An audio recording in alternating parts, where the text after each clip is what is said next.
In my video yesterday, I was getting quite disgruntled with the amount of airtime that Reform Party seem to get. Richard Tice seems to be popping up all the time on GB News, on LBC this week.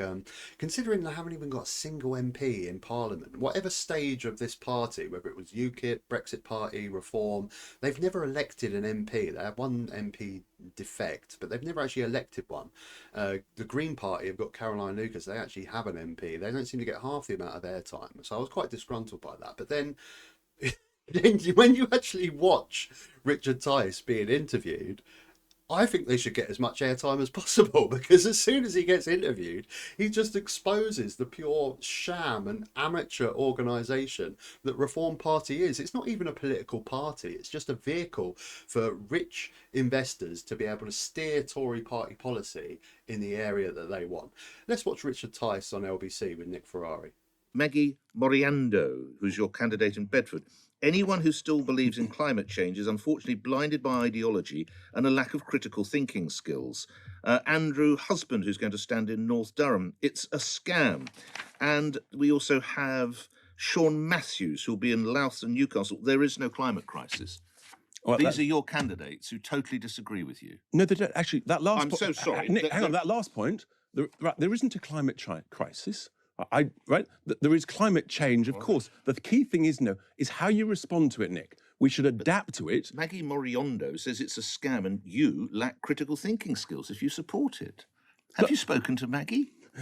Look, everybody will have different opinions. Our party policy... We're not a very united band, are we? Well, it's like any political party. You'll have different views across the whole range of perspectives. The key point is you have to adapt to climate change. Anybody who thinks you can stop climate change, I don't think, is actually listening to what the IPCC says. They say that, hang on, hear me out. Of course. They say that even if we get to net zero tomorrow, it'll make no difference to sea level rise for between 200 and 1,000 years. The smart thing to do is to adapt to it rather than, I think, foolhardily think that you can stop climate change. You can't. Let's come back to Louth and Horncastle, your candidate, Sean Matthews. He's a colourful chap, isn't he? Do you know Sean? Do you know him well?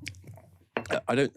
Nick, we've got about 500 candidates, so I don't know each and every one of them. Just over a year ago. It's no surprise children want to remove their penises and become girls.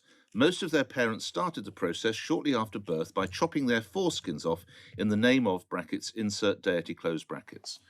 He's a Reform candidate.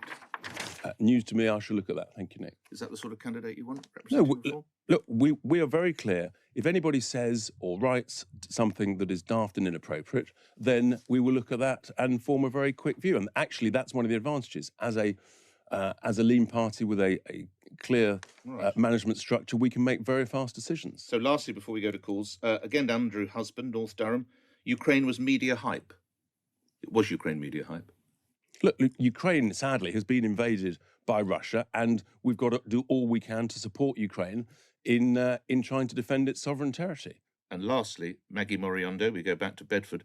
COVID scam was paid by Big Pharma to lie to us.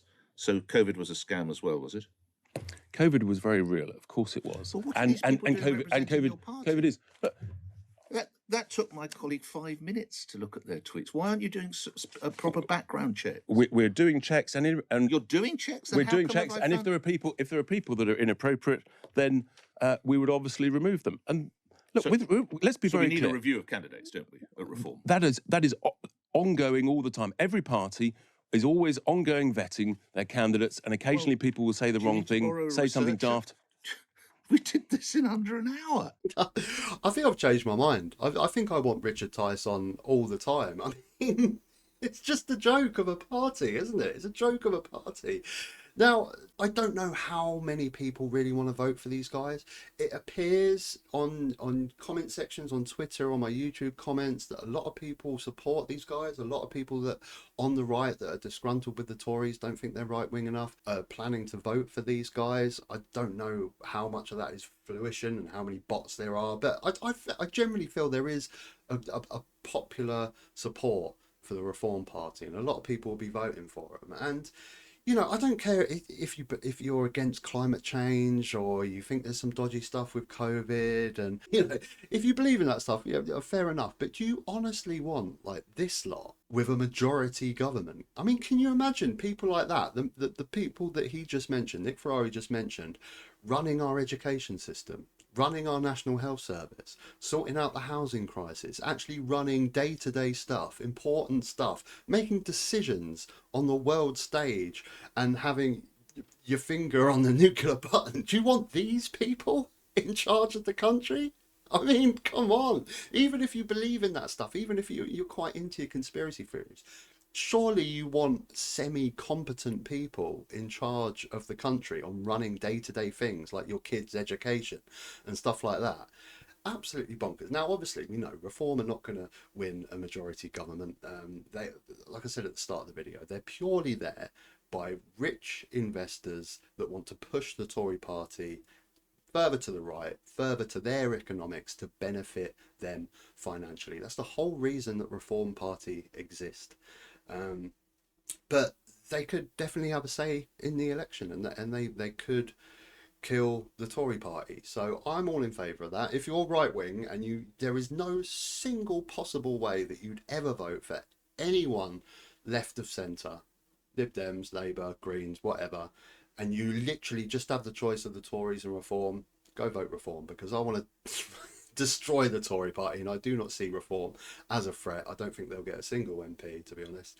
And it's interesting, isn't it? Another interesting thing that I was thinking of with Reform Party is we're all about tactical voting, right? You know, those of us that want to get rid of the Tories, we're all about tactical voting for the party that's most likely to de-seat any Tory in your area. And I was thinking that there probably will be some constituencies where voting Reform would be a tactical vote to get the Tories out. If you're in an area where Lib Dems, Labour, Greens got absolutely no hope in hell, and Reform, like in the past with Brexit Party or UKIP, have been the second party in that area, you vote Reform. So it's an interesting conundrum. If you're a left wing, if I was a voter in a constituency, I might consider voting for Reform. If Labour, Lib Dems, and the Greens had no chance, absolutely no chance of getting rid of the Tories, and the only chance to get rid of the Tories would be voting Reform, I might even be tempted. Give me your thoughts. Have I gone bonkers? I've gone pretty bonkers, haven't I? Jesus Christ. I've been listening too much of Richard Tice. If you enjoyed the video, click a like, and if you haven't subscribed, you can subscribe up top. There'll be another video. You can check that out as well. Till next time, take care.